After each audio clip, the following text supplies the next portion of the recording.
Bonjour,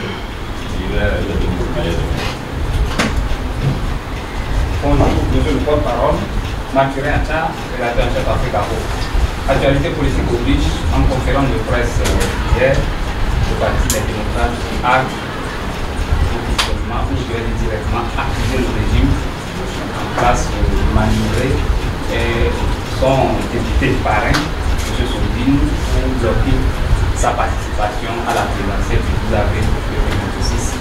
Monsieur le porte-parole du gouvernement, que répondez-vous?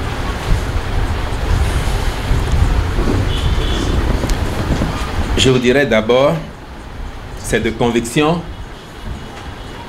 que si on s'habitue à battre sa courbe sur la poitrine des autres, chaque fois qu'on est en situation difficile, c'est ne jamais faire l'exercice d'honnêteté envers soi-même, de reconnaître ses torts, de chercher à les corriger pour s'améliorer à l'avenir.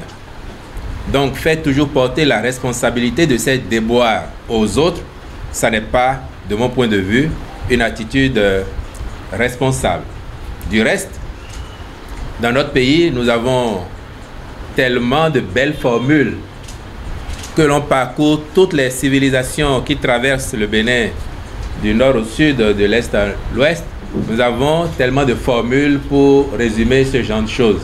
Et chez moi, plus particulièrement, on dit souvent que la femme qui ne sait pas danser accuse ses seins d'être trop proéminents.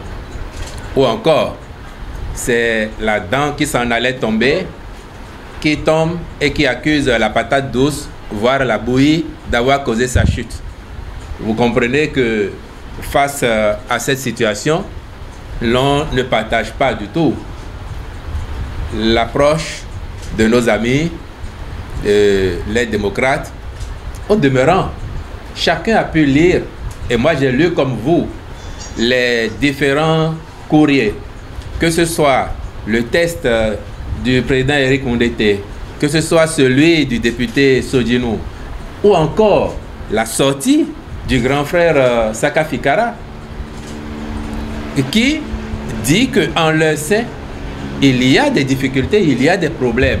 Il y en a partout, hein. Il y en a partout. Après, c'est comment on les gère. Au niveau de la mouvance, on ne peut pas dire que nous n'avons pas non plus nos contradictions, nos divergences. Mais nous avons fait l'effort, nous, de les gérer au mieux et de dégager un duo de candidatures qui soit suffisamment compatible pour tous, qui soit le plus consensuel possible, à telle enseigne que ceux qui ont pu être mécontents ont considéré que, qu'à cela ne tienne, le choix qui est fait est quand même celui qui garantit le plus de chances de victoire à leur équipe. Et puis, ils se sont rangés.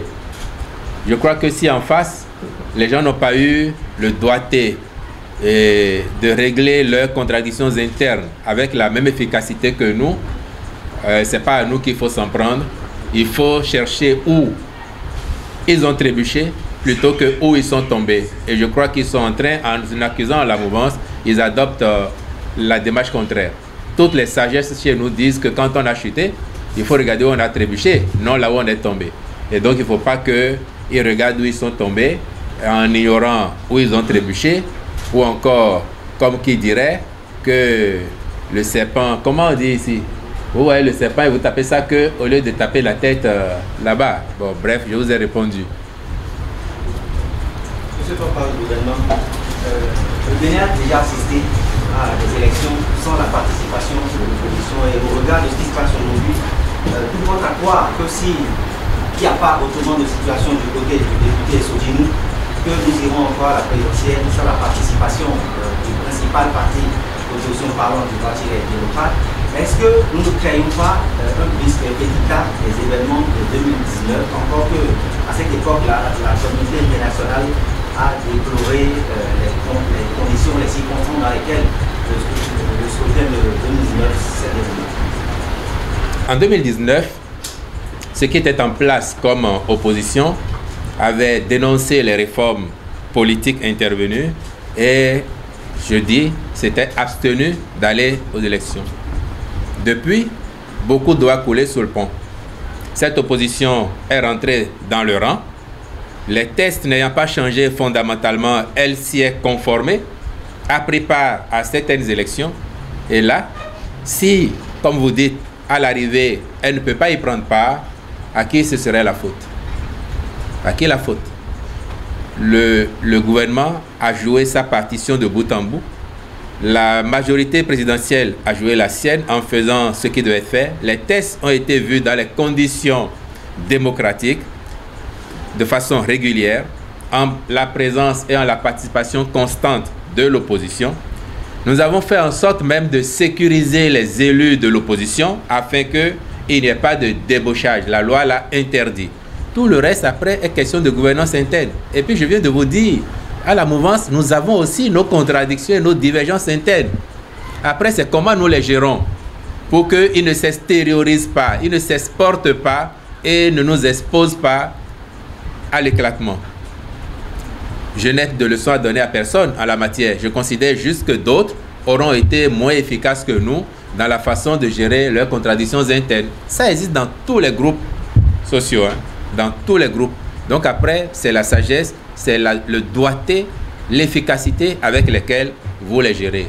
Donc si nous, on s'en est sorti à plus ou moins bon compte et que d'autres ne s'en sortent pas encore, bon, il leur appartiendra de revisiter les méthodes qu'ils ont déployées jusque-là et de s'interroger sur l'efficacité de ces méthodes ou alors sur les raisons de leur inefficacité. Et à partir de ce moment, je crois qu'ils auraient fait un pas en avant dans le sens de la résolution de leurs contradictions internes.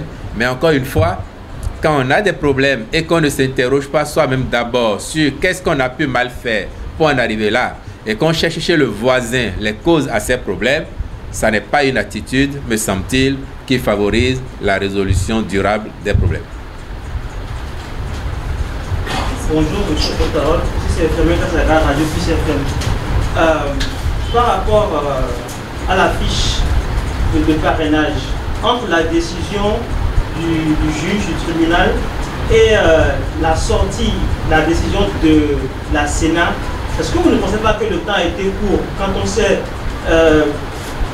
que dans la décision de justice, il est dit que, de paraphrase, il est dit que éventuellement, si les démocrates ne venaient pas à remettre la fiche, la Sénat pourrait sortir sa décision. La Sénat n'a pas attendu que les démocrates fassent une sortie pour dire non avant de sortir sa décision. Est-ce que vous ne pensez pas que le temps est court et que la Sénat aussi a contribué bien sûr à cette flamme-là qui est en train de prendre? Il n'y a aucune flamme déjà. Ce n'est pas parce qu'un parti a pour logo une flamme rouge qu'il y a des flammes. Il n'y a aucune flamme que je vois là.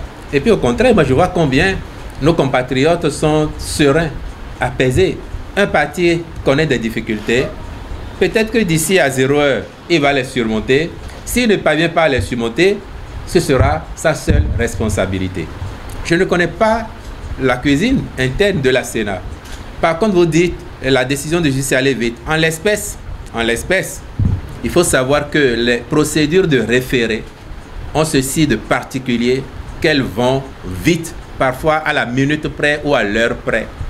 Si face à la contingence qui était la sienne vis-à-vis de son parti ou vis-à-vis du président de son parti, un député veut agir en justice, voyant les contraintes calendaires, il saisit le juge en procédure de référé et ça va toujours vite. Demandez à n'importe quel professionnel du droit, il vous le dira.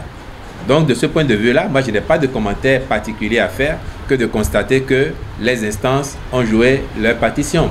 La Sénat, fort de la décision de justice, a fait ce qui me semble de devoir.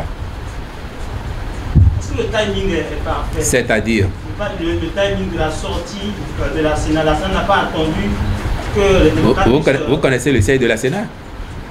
Vous connaissez le siège de la Sénat? Moi je ne suis pas un employé de la Sénat. Mais la Sénat a dû tenir compte de la décision de justice qui lui a été présentée.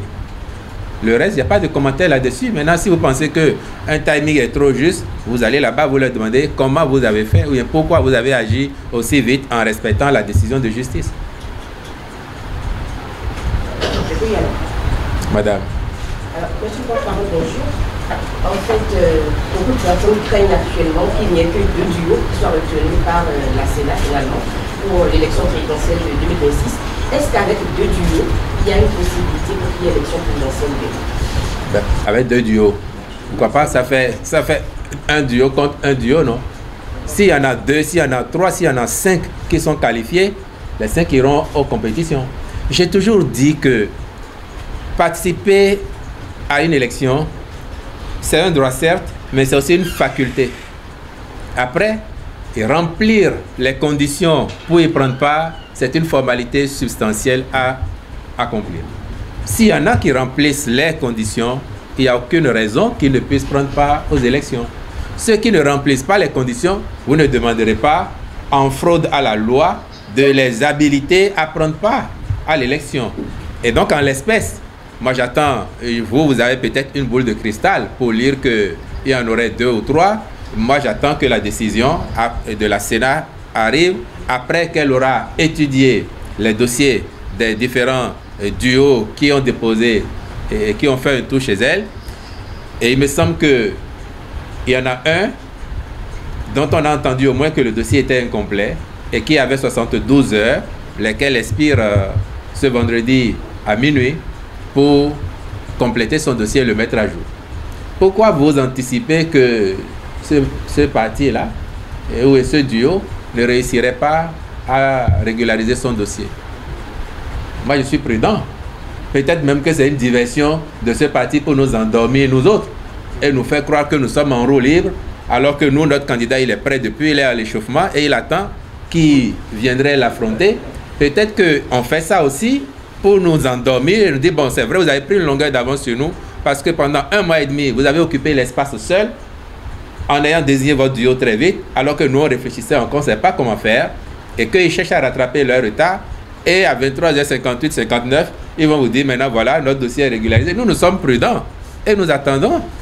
Donc, demain matin, ou à 0h05, ou à 1h du matin, on peut entendre que ce duo a régularisé son dossier, et s'il y a d'autres dont les dossiers n'étaient pas complets au départ, ils ont peut-être régularisé. Donc moi j'attends de savoir ce que dira la Sénat pour voir qui sont effectivement les adversaires que mon candidat aura affrontés et mesurer leurs forces et faiblesses pour savoir aussi comment adapter notre stratégie à la taille de l'adversaire en face. Oui. Il a été annoncé la rénovation du stade Charles de Gaulle de Porto Rico. Comment est-ce que cela va se faire? Est-ce que ce sera une démolition comme le stade René Peven ou ce sera juste des retouches à faire? Quand on sait que le stade n'est pas totalement dans les normes internationales. Il n'est pas dans les normes? Bon, si on finit, il sera dans les normes. Mais je ne crois pas savoir qu'il va être démoli. Non. Autre question, on a vu le chef de l'État il y a quelques jours après un conseil des ministres sous la pluie se déplacer vers la route des pêches. On a senti dans ces gestes un mécontentement. Qu'est-ce qui justifie cette urgence? Malgré cette pluie, le chef de l'État fait un déplacement pour constater. Est-ce les travaux, le contrat, le délai n'a pas été respecté ou c'est bien sûr la faisabilité qui n'est pas appréciée par le chef de l'État? Même si vous êtes spécialiste de sémiologie, je ne suis pas sûr que vous puissiez interpréter mieux que moi aujourd'hui, en tout cas, les gestes ou le langage corporel du chef de l'État. Et donc, je n'ai pas la même lecture que vous. Le chef de l'État est allé voir le chantier, soit parce qu'il a eu des remontées d'informations, ou parce que ce chantier-là, compte tenu de l'intérêt particulier qu'il y accorde, a voulu aller voir. Et chaque fois qu'il a été sur un chantier, il y a toujours eu des observations parce que lui, c'est un perfectionniste. Donc, ça n'est pas un geste de dépit ou de mécontentement particulier. Et vous savez très bien, en principe, ça fait 9 ans maintenant que vous le pratiquez. Vous devez quand même le connaître un peu. Pas autant que moi, mais un peu. Donc, il demande que certains aspects soient améliorés parce qu'il souhaite qu'à la fin, on ait une infrastructure de qualité optimale. C'est tout. Et ça a été ainsi partout où il est passé. Hein. Même lorsque les gens ont fini, ont cru que tout était bien fait et qu'ils étaient contents quand chaque fois qu'il est venu là, il a relevé des choses. Et à l'arrivée, ils lui ont donné raison. Ils lui ont donné raison. Donc, soyez rassurés. Et le chantier est en cours, il va se conduire à terme en tenant compte des observations qui ont été faites afin d'être livré avec les meilleures normes possibles. Quand le déménagement des ministères vers la cité ministérielle? Vous n'êtes pas invité à l'activité de lundi. Les ministères sont là depuis quelques jours. Et lundi, on a invité quelques organes pour aller faire un reportage sur les lieux. Vous n'avez pas encore été contacté? Bon, peut-être qu'ils n'ont pas encore pensé à vous, sinon ils le feront après. Oui, monsieur. Bonjour, monsieur le président. Message du journal à 14 à quand l'effectivité de l'interchangeabilité des bouteilles de gaz? Parce qu'il avait un peu annoncé en conseil de ministre en 3 mois ou plus, la mesure serait effective. Qu'est-ce qui bloque? Rien ne bloque. La société est à pied d'œuvre. Et la société Dépôt Pétrolier du Bénin est à pied d'œuvre. Ça, c'est pas mon quotidien. Et je ne suis pas dans cette société. Maintenant, si vous prenez le responsable de la société, il vous dira exactement à l'heure où on parle quelles sont les formalités qu'ils ont déjà accomplies, où est-ce qu'ils en sont, à quelle date ils attendent des livraisons. Donc, comme je ne suis pas là-bas, je ne peux pas vous donner une réponse suffisamment pertinente pour vous satisfaire. Mais je sais, moi, compte tenu des orientations qu'ils ont reçues là-bas, je sais que les diligences sont en cours. Bonjour, Osmis, j'ai une question. La première, on a vu des sorties au sein de la mouvance qui dénoncent un peu la méthode de désignation de votre candidat. Le fait que nous sortis, on a aussi beaucoup qui a quitté son parti politique. Comment est-ce que vous recevez-vous à cause de la mouvance cette réaction, cette décision de votre candidat de Marie? Deuxième question, il n'est pas été à 90 minutes d'une qualification historique pour la Coupe du Monde. On a été battu 4-0 au Nigeria. La réaction du gouvernement? La réaction du gouvernement, elle est intervenue mercredi dernier en marge du Conseil des ministres par rapport à ce match-là. Donc, pas la peine d'y revenir. Je vous ai dit tout à l'heure que nous avons aussi nos contradictions et nos divergences internes et que nous travaillons à les gérer au mieux. Donc, les réactions dont vous parlez là, ça me semble être de l'ordre normal des choses. Vous savez que M. Fred Prénou avait candidaté à la candidature au niveau de son parti. À l'arrivée, il n'a pas été retenu. C'est normal qu'il ait des frustrations et qu'il les exprime. C'est naturel. Donc ça vous rassure de ce que je vous disais, la vérité, quand j'affirmais que nous avons aussi nos contradictions et nos divergences, mais nous faisons en sorte de les gérer au mieux, contrairement visiblement à d'autres. Et nous, on n'accuse personne. En dehors de nous-mêmes, on n'accuse personne d'être derrière ce genre de réaction ou même de démission d'un militant qui quitte un parti de la mouvance pour aller vers un autre parti, même si c'est de l'opposition. On n'accuse personne, on prend acte. On s'autocritique et on regarde qu'est-ce qui n'a pas marché. Pourquoi tel a pu être frustré ou mécontent au point de claquer la porte, mais on ne voit aucune main invisible derrière le mouvement de militants de parti qui décident de partir ailleurs. On prête aux militants. En ce qu'ils sont majeurs et responsables, on leur prête de pouvoir prendre des décisions intègres, lucides, et de les assumer. Donc pour nous, c'est de l'ordre normal des choses. On regrette qu'il en soit ainsi, mais c'est de l'ordre normal des choses. Et il n'y a personne que nous accusons.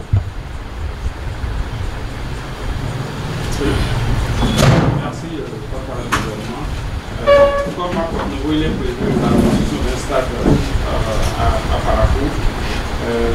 Pourquoi détruire celui qui est là pour en construire un autre, au lieu de garder cet acquis et identifier un autre site pour construire un nouveau stade qui va, et là on aura deux au lieu d'en avoir un? Pourquoi cette option-là toujours il faut détruire l'existant pour faire un nouveau? Ça veut dire que le stade Omnisport de Parakou va se construire sur le site actuel, c'est ça? Oui, oui, oui. C'est pas grave, ça n'empêche pas Parakou demain d'avoir 2 ou 3 stades. Vous avez encore de l'espace là-bas. Oui, justement, c'est parce qu'il y a... Oui, vous avez encore de l'espace. Oui. Demain, ça n'empêche pas que la ville ait un deuxième, voire un troisième stade. Est-ce que vous ne pensez pas que l'idéal aurait été de garder ce qui est là et identifier un autre site pour construire quelque chose de plus grand et de plus bon?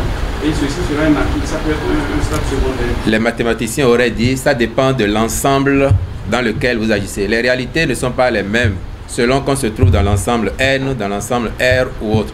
Et puis, vous connaissez bien le mythe de la caverne. Vous connaissez. En fonction de votre position in ou out, vous ne voyez pas les choses de la même façon. Maintenant, moi je suis d'avis avec vous que demain, dans quelques années, Parakou puisse disposer d'un deuxième, d'un troisième stade, omnisport, voire un stade international. Pourquoi pas? Alors, nous avons observé à l'occasion de l'investiture du candidat de la mouvance, Parakou a bénéficié d'un reprofilage des routes qui ont été reprofilées, formées par ailleurs et par endroit. Pourquoi avoir attendu l'investiture avant de procéder à ces aménagements de routes? On a vu même les feux tricolores qui ne fonctionnaient pas depuis des mois ont été réparés. Pourquoi avoir attendu l'investiture? Oh là là, et vous pensez que tout ça, ce qui a été fait à Parakou, c'est parce qu'il y avait investiture? Ce qui a été fait une semaine avant l'investiture. Mais vous vivez à Parakou et vous savez bien que Parakou est en chantier. Bien sûr. Vous savez que Parakou est en chantier. Oui, et actuellement, il y a la deuxième phase d'asphaltage qui se déroule. Et je crois que ça avance normalement. Ça avance. Donc Parakou est une ville en chantier. Aucun rapport avec l'investiture du candidat. Aucun. Aucun rapport. Je crois que c'est de l'ordre normal des choses que les travaux se fassent. Ce n'est pas sur de nouvelles routes, c'est sur d'anciennes routes qu'on a... Et il n'était pas prévu de réfection de ces routes-là. Vous avez vu les entreprises qui ont travaillé, elles ont dit que ce n'était pas prévu. Oui, Et que c'était conjoncturel là. Oui, c'est intervenu une semaine avant. Oui, mais vous pensez que vous devez leur demander. Bon, la preuve, moi, avec toute ma volonté, je n'avais pas pu être sur Parakou, n'est-ce pas? Vous qui avez vu, qui êtes là-bas, quand bien même ça vous arrange que ce soit fait, mais que vous vous interrogez sur le timing, vous aurez pu leur demander, ah, quel est votre cahier de charge, c'était prévu, et vous aurez répondu. Mais c'est vous qui m'informez. Vous m'informez sérieusement, vous m'informez, puisque je n'ai pas réussi à être là-bas. Donc vous m'informez. Alors, au Conseil des ministres passé, il a été prévu la création d'une commission qui sera chargée de suivre les réformes dans ce programme. J'aimerais savoir pourquoi le gouvernement a pris pour cette action et quel sera le rôle de cette commission. Comme il est apparu sommairement dans le compte-rendu, au moins chacun sait maintenant et nous rend justice de ce que nous réformons le pays en profondeur. Nous réformons dans le sens de meilleures performances. Et nous voulons que les choses qui concernent la vie de l'État ne se fassent plus au hasard à l'avenir. C'est pour ça que nous avons initié et fait adopter un certain nombre de tests majeurs qui fassent que de dirigeant en dirigeant, il y ait une dorsale de laquelle personne ne dévie normalement. La mise en place de la commission de réforme du droit participe de la même logique. Faire l'inventaire du droit positif à un moment donné, de nos tests majeurs, anticiper, voir l'état de la société, se demander aujourd'hui, ok, nous en sommes là, dans 10 ans, dans 5 ans, dans 20 ans, où est-ce que nous pourrions être? Quels pourraient être les aménagements nécessaires à cette loi? Ou bien, si nous n'avons pas prévu cela, pouvoir réagir avec proactivité en temps réel, donc, pour que les réformes qui doivent arriver pour actualiser les tests et les rendre plus efficaces se fassent diligemment. Qu'on n'attende plus le dernier moment ou d'avoir le dos au mur ou que les situations se présentent avec acuité pour se rendre compte qu'il y a un travail à faire. Donc, ça va être une équipe dédiée qui, au quotidien, ne fera que la revue des tests et des pratiques pour voir comment nous les améliorons afin que cette dynamique de progrès soit maintenue sur la durée. Merci. Oui.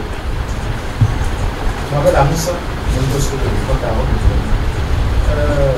le 11 janvier prochain, les votes sont là, mais en même temps les élections communales. Et on sait que dans notre pays, généralement, lorsque les élections sont là, c'est le jour des élections, il n'y a pas de fête. Comment alors on pourra organiser ce jour? Comment ça va se passer? Moi, je vous souhaite d'être au Vodou Days et de retourner chez vous voter après, ou même de voter d'abord et d'aller ensuite au Vodou Days.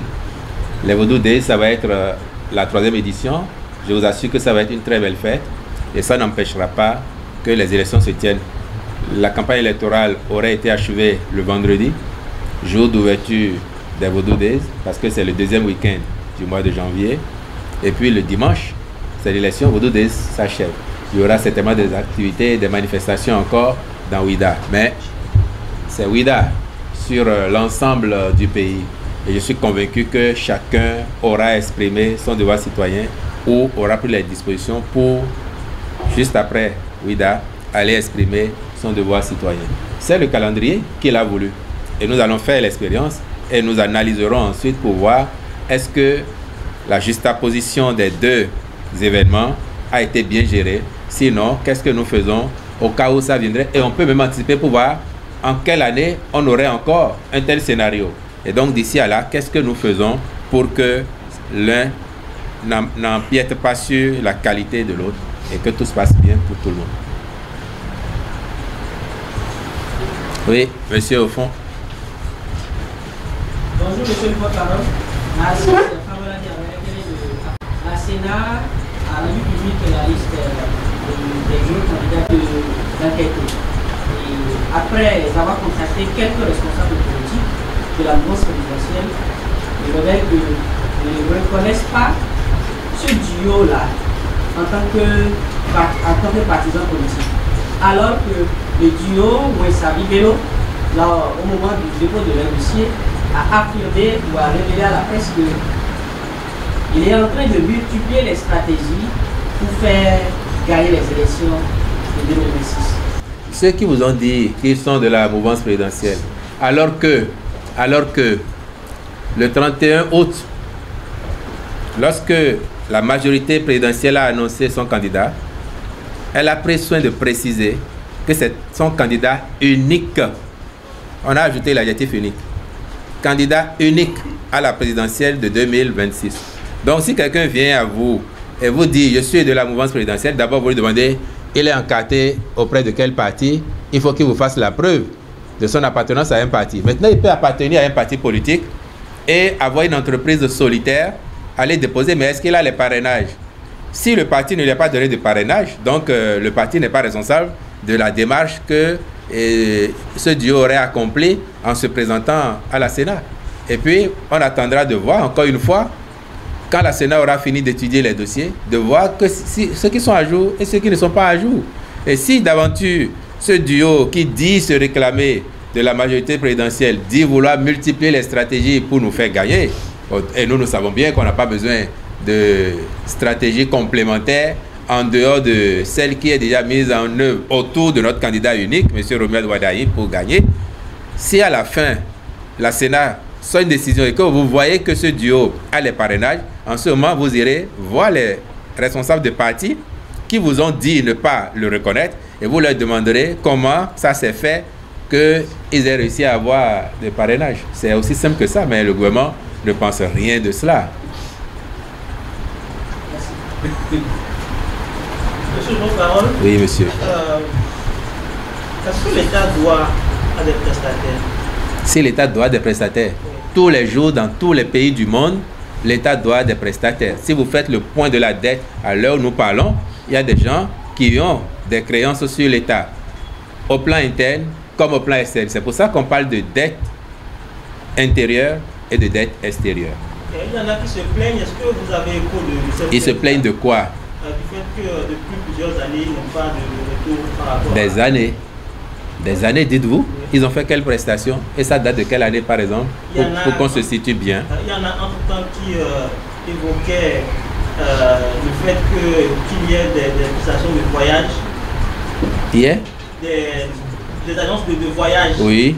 Où l'État a signé des contrats avec ces prestataires, oui, mais qui n'en avaient pas reçu, bien sûr, ce qu'ils devaient recevoir. Ça fait combien de temps que vous êtes dans la presse?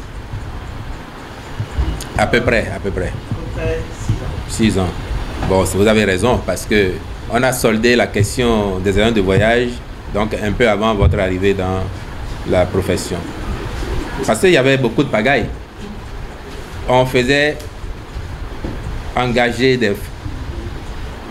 des dépenses à l'État au titre des voyages des officiels. Et c'est tout ça qui nous a amené à mettre en place la CVO, la cellule des voyages officiels, pour rationaliser, faire en sorte que les agences de voyage qui rendent d'une part un service, mais pour beaucoup, il y avait des abus, des surfacturations, des deals avec des représentants de l'administration au détriment de l'État.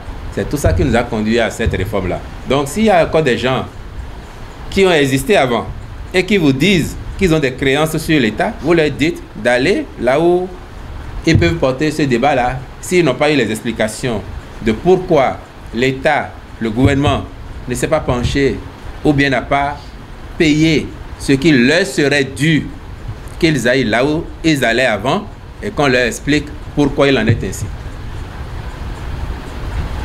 C'est bon? Oui, monsieur. Bonjour, monsieur le porte-parole. Modeste Bosco, du journal bilan oblige, puisqu'on est pratiquement à la fin du mandat du président de la République, donc il reste plusieurs mois. Et certains enseignants estiment, certains acteurs du secteur éducatif estiment que le gouvernement, qu'on a vu de façon concrète des acquis dans plusieurs secteurs, des infrastructures, d'autres secteurs, mais qu'au niveau du secteur de l'éducation, que les seules actions concrètes sont au niveau des cantines scolaires et éventuellement la question des AME. Je voudrais savoir qu'est-ce que vous répondez à ces gens-là par rapport aux actions concrètes que le gouvernement a menées dans le secteur de l'éducation. Après, la deuxième question, je pose en même temps que vous puissiez. Et c'est la question de la sécurité. On a vu lors du défilé du 1er août que le gouvernement a fait beaucoup d'efforts pour acquérir du matériel de pointe, pratiquement de dernière génération dans certains domaines. Et outre la question militaire, qu'est-ce que le gouvernement fait sur le plan social, sur le plan économique, pour empêcher l'extrémisme, pour empêcher les jeunes d'aller vers l'extrémisme violent? Les enseignants qui vous ont parlé, ils ont oublié, s'ils sont dans le même Bénin depuis 2016, ils ont oublié de vous dire que l'école béninoise fonctionne mieux aujourd'hui. Et ils en sont fiers eux-mêmes. C'est un acquis. Ils ont dû oublier de vous dire que dans le primaire seul, nous avons fait plus de 9000 salles de classe à la date d'aujourd'hui. Et je n'ai pas besoin de m'étaler davantage sur le reste. Donc vous leur direz déjà que leur constat, il n'est pas fondé. Vous êtes au moins d'accord, vous êtes parents d'élèves, hein? Et vous pouvez apprécier vous-même. Et puis ils ont oublié aussi de vous dire que quand on a revalorisé les salaires de tout le personnel de l'État, lorsqu'on a revalorisé, on n'a pas mis de côté les enseignants. Ils ont également reçu leur part de revalorisation. Et j'ai entendu à l'époque, même leurs représentants syndicaux, saluer la proportion de cette augmentation historique parce que jamais intervenu avant dans notre pays à cette hauteur-là. Bon, donc voilà quelques éléments pour maintenir même seulement au primaire, pour vous dire que ce constat-là, il n'est pas juste. Il est dans l'enseignement technique, la question des lycées. Mais vous savez que nous, on est transparents. On vous a répondu, et le chef de l'État après vous a répondu que s'il a un motif d'insatisfaction, voire de frustration, c'est que notre projet ambitieux de construction d'une trentaine de lycées techniques agricoles, d'écoles de métiers, de lycées techniques scientifiques, n'est pas abouti pendant qu'il est encore dans la fonction. Sinon, nous avons mobilisé l'argent, pas moins de 400 milliards de francs CFA. Nous avons fait les démarches préalables. Aujourd'hui, presque toutes les communes concernées ont libéré les domaines. S'il en reste, ça doit être autour de 3 à 5 qui n'ont toujours pas réglé cette question. Nous avons, une première fois, fait des appels d'offres que nous avons dû laisser tomber parce qu'il y a eu des entreprises adjudicataires de chantier qui à la vérité, se sont prévalus de références qu'elles n'avaient pas. Et nous avons jugé bon de ne pas prendre le risque de mettre les ressources de l'État à la disposition de ces entreprises. Autrement, peut-être que nous aurions déjà vu quelques chantiers, mais qui auraient peut-être été mal conduits et on aurait arrêté. Donc nous avons repris. Et la dernière fois que j'ai parlé avec M. Ao, le DG de la dette, ça fait une quinzaine de jours, il m'a assuré qu'il y avait un lot d'appels d'offres qui venait à maturité là. Le dépouillement devait se faire. Donc à l'heure où je vous parle, je suis persuadé qu'ils ont dû faire déjà un dépouillement et que la notification a dû être faite à certaines entreprises déjà de ce qu'elles auront à conduire les chantiers dans telle ou telle commune. Donc, même ce projet, qui certes a pris du retard, n'a pas été abandonné, donc il est en cours. Et quoi qu'on dise demain, quand il aboutira, l'histoire retiendra quand même que le point de départ, ça a été le président Talon. D'abord sur l'idée, ensuite sur la mobilisation des ressources. Donc on n'est pas si malheureux que ça à la fin. Et puis sur la sécurité d'Igbo, on ne privilégie pas que l'aspect militaire, tout simplement. Quand vous allez pour parler de la question de l'extrémisme violent, quand vous allez dans les zones qui sont les plus exposées à ce phénomène, il y a un projet que nous développons aujourd'hui qui s'appelle le projet COSO, Cohésion sociale. Certains ici le connaissent, qui nous permet de prendre en charge les besoins sociaux de base des populations, lesquels sont formulés par ces populations elles-mêmes, qui déterminent la priorité des interventions à faire dans leur commune, dans leur arrondissement. Les ressources sont mises à disposition et puis c'est conduit par les communautés. Mais à côté de ça, regardez tout ce que nous faisons en termes de développement équilibré du territoire pour que toutes les communes, tous les départements soient impactés à la même enseigne. Vous aviez certaines de nos localités qui étaient tellement difficiles d'accès avant, qui ont commencé à être totalement désenclavées. Le seul exemple que je vous donne, je ne sais pas si vous avez jamais été, vous, à Karimama. Oui? Il y a combien de temps? Il y a longtemps.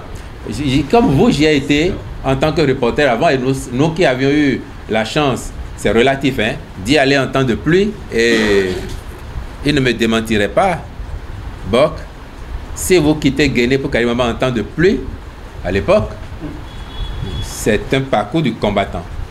Nous sommes en train de bitumer. Même chose pour partir de Natitengu, Kota, Kouandé. Vous savez ce que c'était? Aujourd'hui, c'est dans quel état? Voilà, tout ça, c'est pour rapprocher le développement de toutes les localités, que ça profite à l'ensemble de nos concitoyens, où qu'ils se trouvent. Et aussi, ça permet de se sentir finalement appartenir à une même famille qu'est la nation béninoise et de savoir que en étant dans sa commune, en étant dans son département, l'État central peut nous régler nos problèmes et nous apporter un peu plus de confort. Je parle pas du gouvernement, je veux parler de l'aide de l'État à la presse. Mais avant, je veux saluer cette décision de rénovation de la maison des médias et des formations in situ. Mais à côté de cela, je me demande si on rénove la maison des médias, on fait des formations in situ et on n'appuie pas les médias directement pour qu'ils puissent acquérir du matériel de pointe, pour qu'ils puissent traiter mieux les professionnels des médias, les journalistes qui sont en service. Est-ce que le travail n'aurait pas été fait à moitié? Est-ce qu'un journaliste qui a une bonne formation, mais qui va sur le terrain de vente creux et sans le matériel qu'il faut, va prendre un bon résultat?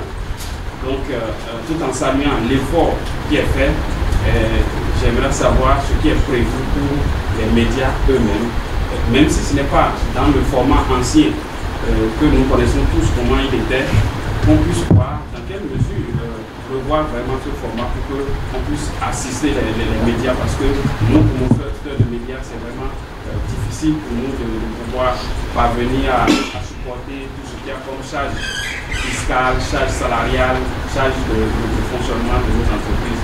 Donc, qu'est-ce qui est prévu? Est-ce que c'est d'abord un ballon d'essai, après leur banc de sevrage, ou bien c'est définitif désormais, ces formations ici pour les autres médias, fêtières et point final? C'est direct parce que ça vous profite directement. Ce sont vos employés, n'est-ce pas? Ce sont vos employés. Et vous relevez vous-même qu'il y a longtemps que vous n'avez plus ça. Et moi j'ai entendu le discours du président de la HAC qui a dit que c'est dans le cadre de l'aide de l'État que cela se fait. Donc c'est déjà un pas.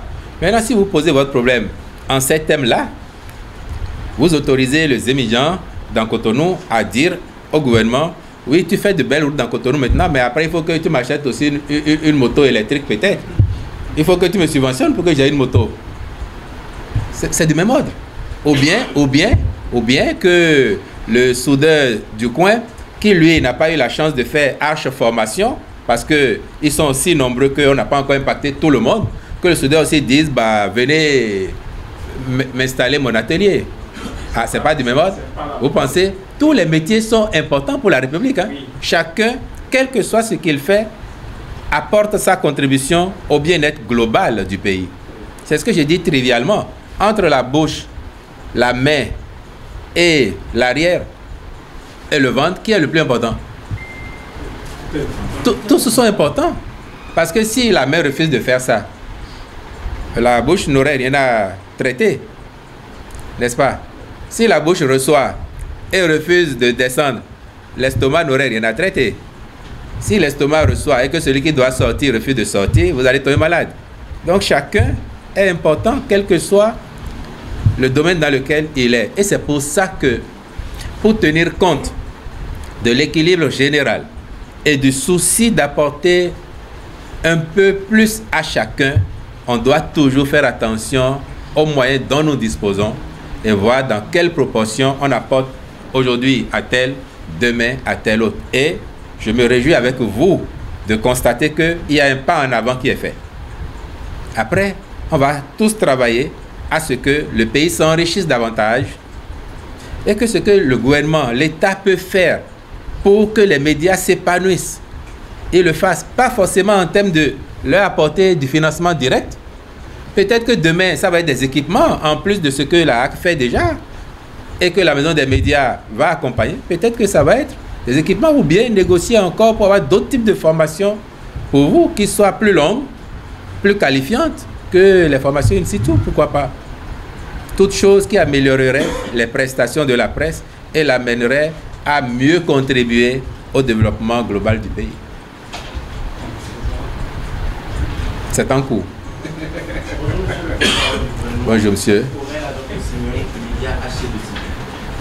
Il est tombé récemment la nouvelle que le téléenseignement est en train de devenir une réalité au Bénin. Et j'aimerais demander si éventuellement les textes prévoient quand même des dispositions pour s'assurer de l'assiduité des apprenants derrière l'écran qui seront à la maison pour éventuellement suivre les cours. Nous sommes en réflexion. La commission que le chef d'État a mise en place pour travailler à l'avènement du téléenseignement a plusieurs sous-comités et les différents angles, les différents aspects sont discutés par les sachants, par les experts et autres qu'ils associent aux travaux. C'est quand tout cela aura été fait qu'on aura l'assurance d'avoir balayé suffisamment large que ça va être mis en œuvre. Et rassurez-vous, en ce moment-là, on aura tenu compte de tous les aspects objectifs comme subjectifs. Déjà que même aujourd'hui, dans certaines entités, comme les facultés, pour parler de l'assiduité des étudiants, qui c'est qui contrôle ça? La responsabilité incombe à chaque étudiant. C'est davantage quand on est dans les écoles, les instituts, que l'obligation de présence se fait plus sentir. On tient compte de tout ça et on veille aussi à ce que quand le téléenseignement va devenir une réalité, que ça ne désocialise pas les apprenants. Parce que vous avez raison, c'est un point important. Mais donc, on va travailler avec eux et que leurs parents aussi les accompagnent, les sensibilisent, les éduquent bien pour qu'ils sachent que même s'ils ne sont pas dans un amphi, de leur maison, de leur champ, de leur boutique, ils ont le devoir de préparer aussi leur avenir. Voilà. Et en Conseil des ministres, le mercredi dernier, le gouvernement a envoyé un projet de loi sur le VIH-Sida à l'Assemblée nationale pour traitement. Quelles sont les innovations concrètes que prévoit le gouvernement pour accélérer l'élimination du VIH-Sida d'ici 2030, et notamment dans la zone rurale. Est-ce que vous avez noté que c'est un projet qui va actualiser un test qui existe déjà, hein? Parce que l'évolution de l'approche de traitement dans le monde demande aujourd'hui de faire cette mise à jour. Donc, les stratégies sont connues. Nous les actualisons pour tenir compte de l'évolution, des impératifs aussi, en ce qui concerne la responsabilisation des gens, les procédures judiciaires afférentes à la maladie, dans les cas où, par exemple, quelqu'un consciemment va infecter un autre, ou bien par responsabilité professionnelle, quelqu'un qui en arrive à là, comment est-ce que les procédures sont conduites. Donc, on ne change pas ce qui existe, on améliore.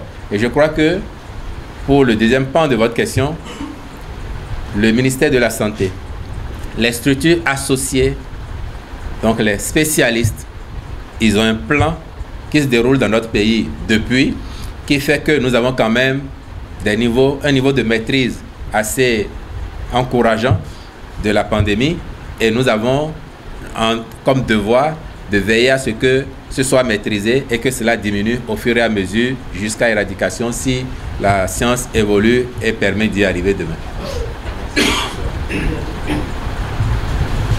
Monsieur le porte-parole, s'il y a un domaine dans lequel le gouvernement a assez progressé et réussi, c'est la digitalisation des services de l'État. Aujourd'hui, quand vous faites un tour des services scolarité, des facultés, on voit toujours des rangs pour le retrait des actes académiques tels que le relevé, l'attestation. Pourquoi ce chantier est toujours en attente, ou bien le gouvernement n'a pas encore pris en compte ce chantier? Merci. Je n'ai pas compris votre question. La digitalisation des services de l'État. Oui. Mais sur le campus aujourd'hui, notamment à l'université de Calabi, le retrait des actes académiques, comme les relevés, les attestations, ce n'est pas encore le cas. Et vous faites la demande en ligne, ou bien la démarche est toujours physique? La démarche est toujours physique. Elle est physique. Donc vous espérez, vous souhaitez qu'ils en arrivent aussi à la dématérialisation. Voilà. C'est ça, non? Voilà. C'est ça votre préoccupation? Enregistrer. Oui.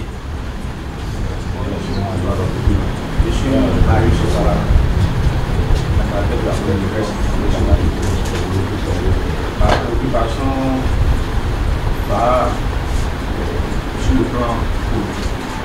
Actuellement, on a constaté que les partis de la mouvance ont un accord de gouvernance avec le parti MCD. Est-ce qu'avec ça, la population peut avoir confiance et considérer ce parti être toujours de l'opposition? Les accords de gouvernance sont ouverts à tout le monde. Ceux qui veulent ont conclu. Ceux qui ne veulent pas n'ont pas encore conclu. Mais demain, peut-être qu'ils iraient aussi à des accords de gouvernance. Chaque parti, en fonction de ses objectifs, définit la stratégie qui lui paraît la meilleure pour y parvenir. Donc, je n'ai pas de jugement de valeur à émettre sur ça. Après, on verra à la fin. N'oubliez pas non plus que nous sommes à une fin de cycle. Le président Talon est en train de finir son deuxième mandat. Il y a des partis qui ont fait l'opposition au président Talon, qui n'ont pas vocation à rester dans l'opposition tout le temps, et qui peuvent considérer que celui qui viendra après le président Talon, que ce soit aujourd'hui le ministre Wadahi, s'il devient président demain, que ce soit le ministre Hongpe, s'il devient président demain, que ce soit, vous avez cité quel autre nom, que ce soit M. Agbojo, s'il régularise son dossier à la Sénat et qu'il était élu demain, ou que ce soit Mme Agbosaga, ou comment il s'appelle le cinquième là, M. Wensavi, les partis peuvent dire, bon, a priori, je n'ai rien contre ces personnes. La loi nous oblige à conclure les accords de coalition parlementaire avant l'élection. Donc, ils prennent des précautions en se disant, je ne sais pas qui va gagner, mais moi, je n'ai pas envie de rester dans l'opposition tout le temps. Donc, je regarde les forces en présence et je vais à des accords. Comme je n'ai pas d'a priori et je n'ai pas d'antécédent avec qui viendrait après le président Talon, bon, je me mets dans la bonne disposition pour coopérer avec cette personne au cas où c'est elle qui gagnerait l'élection. Et je crois que c'est de cet ordre-là. Ça vaut pour tout le monde. Cela veut dire quoi? Moi, j'ai la conviction que le chantier de la construction du Bénin est ouvert à toutes et à tous. Donc, personne ne sera jamais de trop sur ce chantier. Et donc, aussi long que paraisse le rang, il y a encore de la place pour tout le monde dans le rang. Et ces Béninois-là qui pensent que ce sera le bon scénario avec Corée et ça. C'est-à-dire, quel était le scénario? Un peu comme aujourd'hui, maintenant, on les voit beaucoup plus dans le camp. Oui. Oui. Oui. Donc, certains citoyens béninois considèrent en quelque sorte que avoir un accord de développement avec le parti et le permettre d'avoir les parrainages qu'il faut pour aller pour se présenter à l'élection présidentielle de 2026. Ça voudrait en quelque sorte être le même scénario comme ça. Le terrain politique, c'est comme la vie elle-même. Il est dynamique. Je ne sais pas si vous étiez là tout à l'heure, on a évoqué le nom de M. Basile Ahossi. Est-ce que vous savez que M. Basile Ahossi, qui est quelqu'un de respectable, vous savez qu'il a été nommé ministre par le président Yahi Boni et il a refusé d'entrer dans son gouvernement. Vous le savez, avec M. Khouré Valentin. Il a refusé, non? Aujourd'hui, il est de son parti, non? Ça ne l'a pas empêché de dire que lui soutient le candidat Romuald Wadayi. Hein? Ou bien, M. Saka Fikara, est-ce qu'il a toujours été partisan du président Yahi? Aujourd'hui, il est dans le parti, mais on l'a entendu prendre la parole pour dénoncer, donner raison à M. Sodjinou, non? Vous n'avez pas entendu ça? Voilà. C'est dynamique. Est-ce qu'ils ont tort de faire ce qu'ils font? Ça, c'est la vie interne de leur parti, ils apprécieront. Mais nous tous, en tant qu'observateurs, nous voyons. Et c'est pour ça que je vous dis que c'est dynamique. Et attention, rien ne vous dit que dans les heures, dans les jours, dans les semaines qui vont suivre, il n'y aura pas d'autres d'un camp comme de l'autre pour dire, bon, moi finalement, je me sens plus à l'aise ici avec tel candidat, je préfère aller là. Pourquoi pas? Monsieur le porte-parole. Vous avez posé beaucoup de questions. Elle levait la main tout à l'heure. Permettez-lui de poser sa nouvelle question. Avant vous. Je voulais savoir si le siège de campagne du candidat de la mouvance Sénégal est dévoilé. Est-ce qu'on a pu avoir une idée du siège de campagne? Et ici, c'est le porte-parole du gouvernement. Quand les instruments de la campagne seront en place, les personnes qui seront habilitées à en parler vous en parleront. À ma connaissance, aujourd'hui, il n'y a pas encore un siège pour le candidat de la mouvance. Ok, la deuxième question. Le candidat de la mouvance, il est également ministre d'État, avec le stress qu'on gère actuellement par rapport aux élections. Je veux savoir s'il est toujours aussi performant en tant que ministre. Vous savez que être responsable à un certain niveau, je ne dis même pas encore être président de la République, c'est aussi avoir la capacité de faire plusieurs choses à la fois et d'être efficace, ou d'être bien entouré pour être efficace sur toutes les sphères que l'on occupe. Donc, il n'y a pas d'inquiétude sur l'efficacité du ministre d'État Romuald Wadayi en tant que ministre des Finances, pendant qu'il a aujourd'hui la veste de candidat de la majorité, candidat unique de la majorité présidentielle à l'élection présidentielle d'avril 2026. Où en est-on avec le processus de recrutement des secrétaires administratifs au gouvernement? Vous avez candidaté? Le processus ira à son terme. Il a été lancé en temps. Moi, je ne gère pas ça au quotidien. Donc, je ne peux pas vous dire à l'heure là où est-ce qu'ils en sont. Mais je sais qu'en temps, ils ont lancé la vie. Il y a une commission qui s'en occupe. Chaque fois, observez bien que dans ce dossier-là, que ce soit les secrétaires exécutifs, que ce soit les autres cadres techniques, chaque fois que le processus a eu lieu, il y a eu un tirage au sort public, on a rendu compte. Donc, si ceci aboutit également, vous serez informés. Merci. Tout à l'heure, au sein de la mouvance présidentielle, il y a certainement des mécontentements et autres, mais on n'a pas entendu grand bruit, grande dénonciation, bien est-ce que vous ne pensez pas que c'est parce que les partis politiques d'abord en l'état sont plus préoccupés par les hommes politiques qui appartiennent à ces partis, par les positionnements pour les communales, pour les législatives, et qu'après, après que tout soit bon, chacun connaît sa position, que cela ne puisse exploser, vous ne payez pas ce risque-là. Et après ça, ne pensez-vous pas que après les élections législatives, les élections communales, étant donné que l'élection présidentielle vient après, qui est le risque à un moment donné, les gens disent non, parce que jusque-là, ils n'ont pas réagi? Bon, comme je n'ai pas encore appris à lire dans une boule de cristal et que je n'en vois pas devant moi, on fera chaque débat en son temps. Sortons des législatives et communales, apprécions, et puis nous verrons entre elles et la présidentielle ce qu'il se passe. Moi, ce que je vous ai dit, c'est que nous travaillons à gérer au mieux nos contradictions, nos divergences, pour que l'essentiel à considérer par tous, ce soit la famille. Donc que la famille tienne. Comme dans toutes les familles, il y a des querelles. Mais que les querelles n'explosent pas la famille. C'est ce que nous essayons de faire. Et le chef de l'État lui-même l'a assez bien dit. Il a dit, cette loi, pour parler des réformes qui ont été faites pour l'avènement de grands partis, on est ensemble, c'est pas facile. On est divisé, on est mort. Donc, tout le monde sait, si on veut vraiment qu'il y ait de grands partis, des partis de gouvernement, tout le monde sait que dans les grands ensembles, il faut parfois mettre entre parenthèses un peu de son ego, un peu de ses ambitions pour permettre à la famille de vivre. Exactement comme une équipe de sport collectif. Quand vous jouez une compétition, on a parlé du match tout à l'heure, non? L'équipe qui a joué là, c'est notre équipe, non? Nous tous, on était malheureux le mardi soir parce qu'on a perdu. Mais si l'équipe avait gagné, même si on avait fait un 0, à l'arrivée, c'est moins le buteur qui compte que l'équipe. N'est-ce pas? C'est la joie que l'équipe ait gagné. Et c'est ça qui doit nous préoccuper.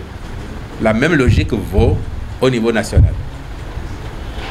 Monsieur le porte-parole du gouvernement, en 10 ans de gouvernance par testament, nous avons noté des rapports relativement ou visiblement belliqueux entre le Bénin et le Togo.